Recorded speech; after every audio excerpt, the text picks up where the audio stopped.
अय्यो, मालकीनबाई ते 4 दिवस जाऊन येऊ का हो? माझ्या गावाला म्हणतो मी.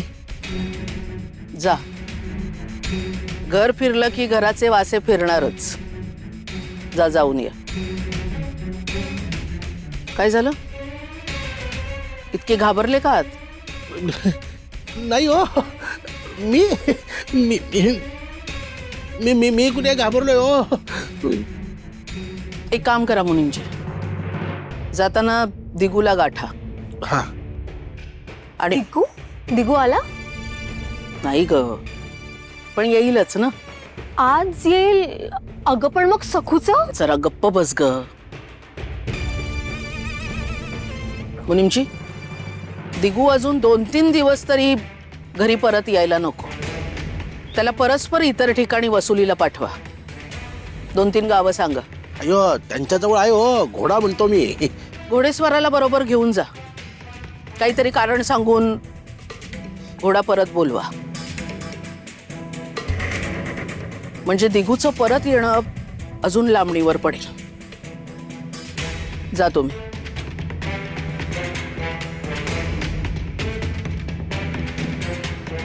अगं पण रमाई, जरा धीर धरवत नाही का ग तुला? सखूची बाबाजींनी चोख व्यवस्था केली आहे. सखूची झिंगरोबांच्या माळावर अग्निशुद्धी होणार. आणि त्यात सखू ताळ्यावर जरी आली ना तरी दासी म्हणून बाबाजींच्या मठातच राहावं लागेल तिला.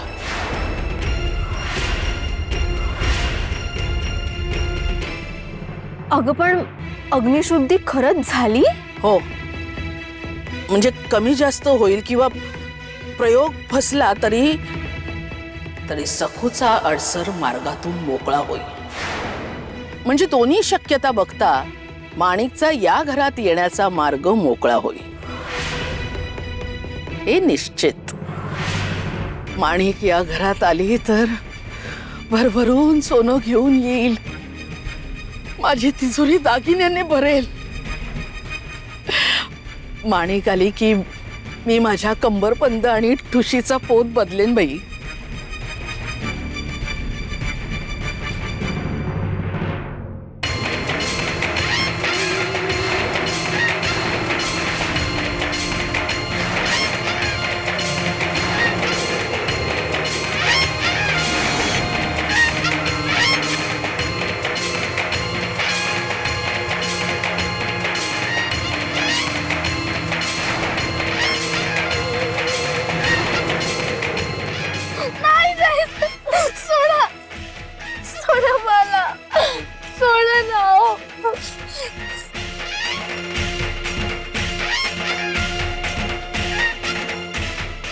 मला का मानताय? असं दुष्टपणा करू नका हो. सोडा मला.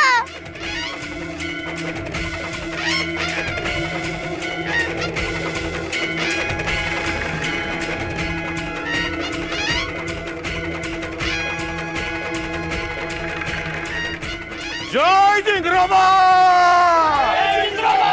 जय झिंगरोबा! हे पोरे, शेवटची संधी आहे तुला. शरणी आम्हाला. तसं बी अजून येळ गेलेली नाहीये. झिंगरोबाने सांगितलंय सूर्यास्तानंतर करायची अग्निशुद्धी. एवढा वेळ आहे तुझ्याकडं. एवढ्या वेळात आम्हाला वचन दे, या इटूचं नाव घेणार नाही, आमची दासी होणार. मग आम्ही तुला झिंगरोबाच्या सेवेत रुजू करू. बोल बोल, एवढाच मार्ग आहे तुझ्याकडे आता सुटकेचा. तरच वाचशील तू, नाहीतर आम्ही स्वतःच्या हाताने तुझी इच्छित पेटवून देऊ. जय झिंगरोबा!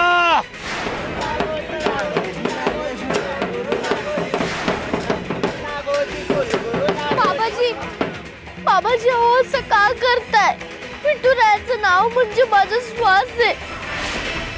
आणि त्याचं नाव घेणार नाही असं वचन कसं देऊ मी? माझं काही होऊ दे, पण मी असं वचन नाही देणार.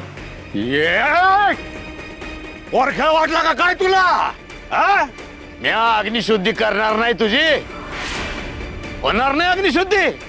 होणार अग्निशुद्धी. होणार होणार होणार त्रिवार होणार.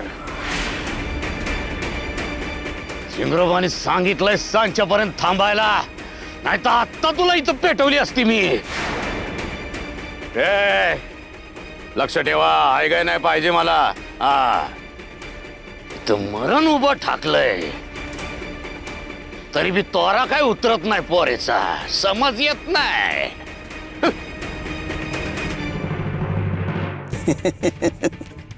माझ्या नाकाला डाग लागला तेव्हा तुला मजा वाटली होती ना. बघ तुझी चिता कशी रचली आहे. राख होईल तुझी राख. असं काय व्हायचं तर विठू नाही ठरवेल ना ओ भैरू काका.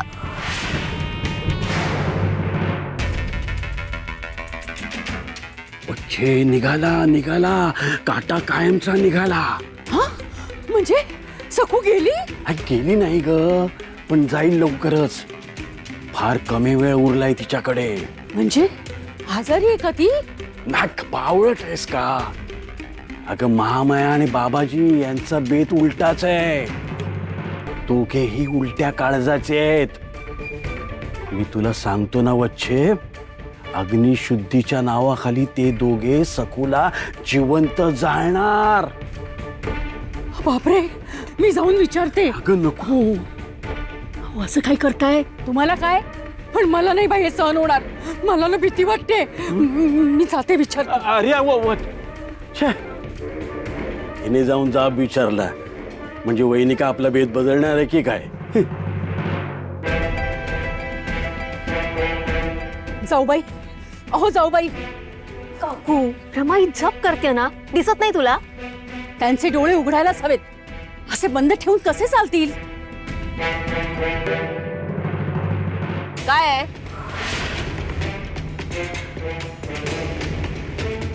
आणि तुम्ही माझे डोळे उघडणार? जाऊबाई, तुम्ही हवं तर ओरडा मला, पण माझं म्हणणं काय ते तरी ऐकून घ्या. अहो, अग्निशुद्धीच्या नावाखाली तुम्ही त्या सखूला जिवंत जाळणार आहात का?